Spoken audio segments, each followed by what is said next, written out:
massacre rire, soldats vainqueurs, héros dignes sans vide. 1914. Le soldat français part en guerre avec un simple képi pour toute protection. Le passage à la guerre de position fait augmenter le nombre de blessures à la tête de façon effarante. Dans l'urgence, l'état-major décide de l'adoption d'une calotte en acier à placer sous le képi à même le crâne. La cervelière.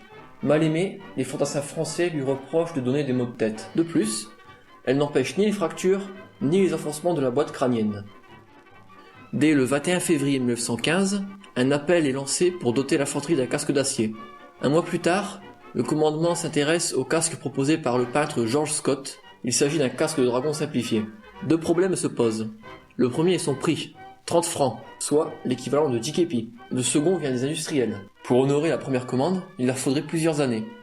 Le ministère de la Guerre cherche donc une autre solution. Le 13 avril, l'établissement JAPI, représenté par le chef d'atelier Louis Kuhn et le colonel de l'intendance Louis Adrian, présentent leur projet au général Joffre. Jugé inférieur à celui de Scott, il est quand même accepté. Son coût de près de 3 francs, qui passera à 5 francs en 1917, et sa vitesse de production n'y sont pas pour rien. La première commande porte à 1 600 000 exemplaires. Les premiers exemplaires seront distribués aux troupes pour l'offensive prévue en Champagne en septembre. Fin décembre 1915, ce seront près de 3 millions de casques qui auront été produits. Les techniques d'emboutissage n'étaient pas assez au point en France pour permettre d'emboutir un casque en une seule fois, comme c'était le cas pour le casque anglais et le casque allemand. Pour y remédier, le casque Adrian est composé de 4 pièces soudées. La bombe, le cimier, la visière et le couvre-nuque. A noter que le couvre-nuque et la visière, dans un premier temps soudés, seront riftés à cause de la fragilité de l'ensemble. On peut y ajouter une 5e pièce, l'attribut, qui définit l'arme dans laquelle sert le porteur.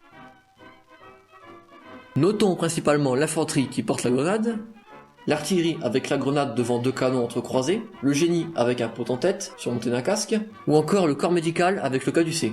Le casque existe en plusieurs tailles, la bombe est déclinée en 3 tailles, A, B et C. Chaque bombe peut recevoir 3 coiffes de tailles différentes, ce qui nous donne en tout 9 tailles de tour de tête, allant de 54 à 62 cm. Cette coiffe en cuir, elle existe en 2 variantes. Les premières fabrications sont d'une seule pièce. Le second type est adopté en 1916 pour éviter de gaspiller du cuir. En effet, les 3 millions de casques produits en 1915 ont nécessité pas moins de 600 000 peaux de mouton. Les coiffes sont dès lors composées d'un bandeau, sur lequel sont cousues séparément les pattes. Pour tenir au casque, la coiffe est enturbanée dans du drap de récupération. La jugulaire est rivetée à demeure sur le casque et est réglable grâce à un passant. Ce qui frappe quand on a un de ces casques en main, c'est la faible épaisseur de celle-ci. C'est pourquoi beaucoup des exemplaires que l'on retrouve de nos jours ont la jugulaire manquante ou cassée. La peinture des premiers exemplaires est bleu clair. Le problème est qu'elle est trop brillante. Pour y remédier, certaines unités prennent les devants. Ils appliquent de la boue séchée sur le casque. Bien qu'étant une excellente idée en apparence, cette pratique sera interdite par les services de santé qui dénoncent les risques d'infection en cas de plaie ouverte. Il sera donc décidé que les nouveaux casques seront peints avec une couleur mate et que les autres recevront d'abord un couvre-casque qui sera lui aussi interdit à cause des risques d'infection, avant d'être ensuite repeints sur le terrain. Les Adrian modèle 15 auront une longue carrière. Ce remplacement est débuté en 1926 par un autre modèle d'Adrian, mais cette fois embouti. Malgré tout, les Adrian modèle 15 serviront encore bien après cette date. Dans l'armée, beaucoup seront reconditionnés avec une couche de peinture kaki et renverront le feu en 1940. Dans la gendarmerie de l'entre-deux-guerres, chez les pompiers ou encore dans la Croix-Rouge, l'Adrian modèle 15 rendra de fiers services. Plus qu'une simple protection d'acier, le casque Adrian 1915 demeure le symbole de notre valeureux poilu et du sacrifice de nos ancêtres dans la boucherie qu'a été la Première Guerre mondiale. Avant et après la guerre, on le verra partout, aussi bien dans les almanachs, sur les monuments aux morts, que coiffant les petits soldats des enfants.